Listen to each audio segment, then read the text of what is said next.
UP नहीं, अब अपना यूपी शांत है।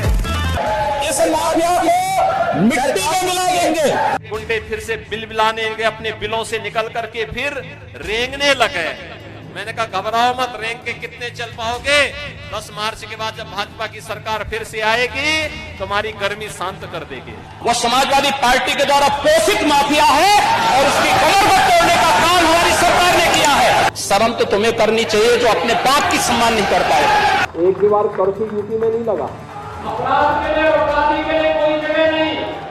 योगी जी, मैं देश की जनता की ओर से आपको धन्यवाद दूंगा कि आपने कानून और व्यवस्था में ऐसी कड़ाई अपनाई। अब तो हर्षोल्लास के साथ तलवार की धार में तेज हो सकता है, लेकिन आप शर्त लगा लें, योगी आदित्यनाथ की जुबान की धार का मुकाबला नहीं कर सकती। ये सच नहीं कि समाजवादी पार्टी ने उन्हें सांसद बनाया था। बताइए किस पार्टी का सदस्य है? क्योंकि बहुजन समाज पार्टी से आपकी दोस्ती है। मुकाबला अगर कर भी ले तो इस बात की गारंटी है कि योगी की जुबान का प्रहार जितना तीखा हो सकता है, उतना तीखा तो कुछ और हो ही नहीं सकता। आप सारे अपराधियों को पालेंगे, उनको माल्यार्पण करेंगे और उसके बाद तमाशा बनाते हैं आप लोग। एक तरफ अपराधियों को प्रश्रय देंगे, उन्हें गले का हार बनाएंगे और दूसरी तरफ फिर दोषारोपण भी करेंगे।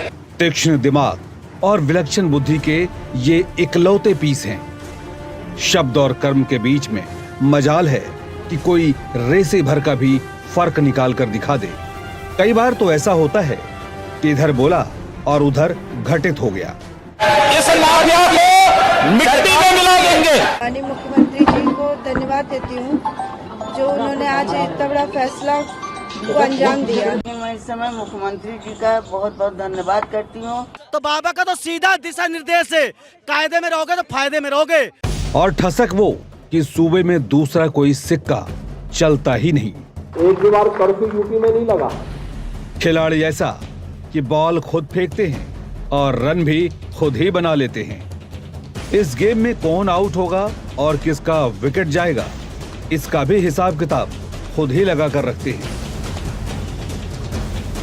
ये ऐसे वैसे अजूबे नहीं, बामुश्किल समझ में आने वाली वो इबारत हैं जिसे घंटों माथापच्ची के बाद भी समझा नहीं जा सकता, चाहे किसी को अच्छा लगे या बुरा।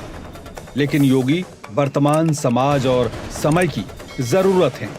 100 में तो दुर्गा भी बहुत हैं, लेकिन दुश्मनों का नाश करने के लिए चंडी बनना पड़ता है। कहते हैं जब जब प्रलय आएगा, प्रभु किसी न किसी रूप में आएंगे जरूर।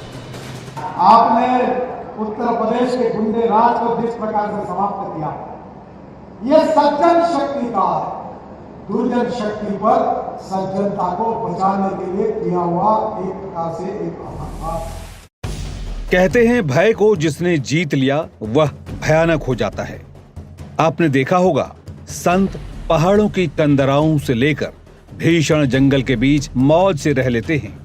योगी को समझने वाले सबसे पहली गलती यहीं पर करते हैं कि उन्हें लोग राजनीतिज्ञ समझ लेते हैं, जबकि वे शुद्ध संत हैं और सिर्फ संत हैं।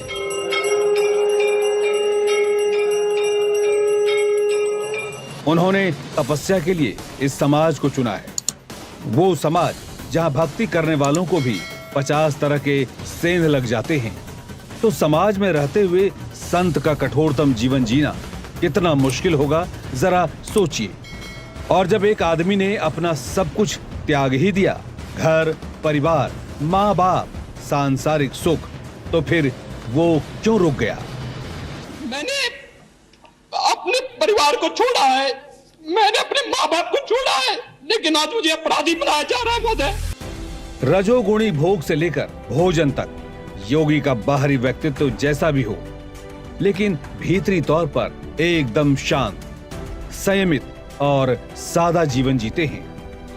कई बार ये बता चुके हैं कि वो सन्यासी जीवन जीते हैं, जहां माँ बाप, भाई बहन या फिर समाज का कोई अन्य जीव, उनके लिए सब एक बराबर है।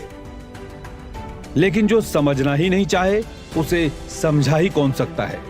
ऐसे लोगों से एक प्रश्न रहेगा, जिसने सब कुछ छोड़ दिया हो, वो फिर क्यों और किसके लिए रुक गया?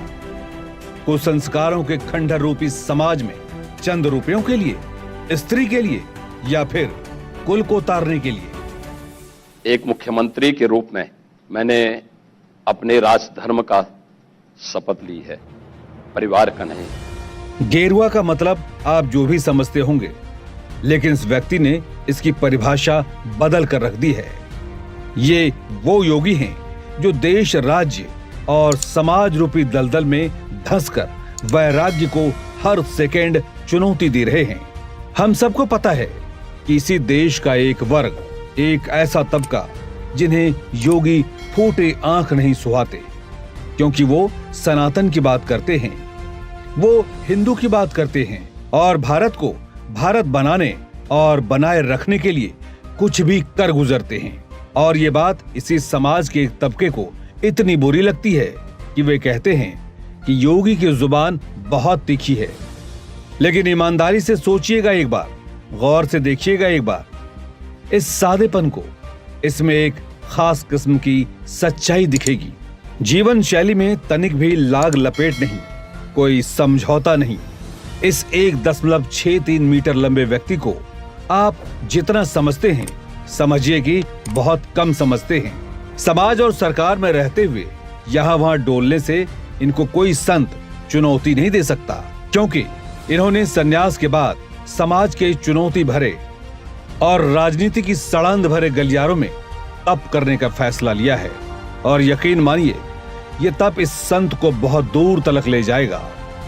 और उस दिन दुनिया को ये पता चलेगा कि अजय कुमार बेस्ट उर्फ योगी आदित्यनाथ ने समाज और दुनिया को एक ऐसा मार्ग दिया है जिस पर चलना आसान नहीं, और जो चल लिया उसके लिए कुछ भी मुश्किल नहीं।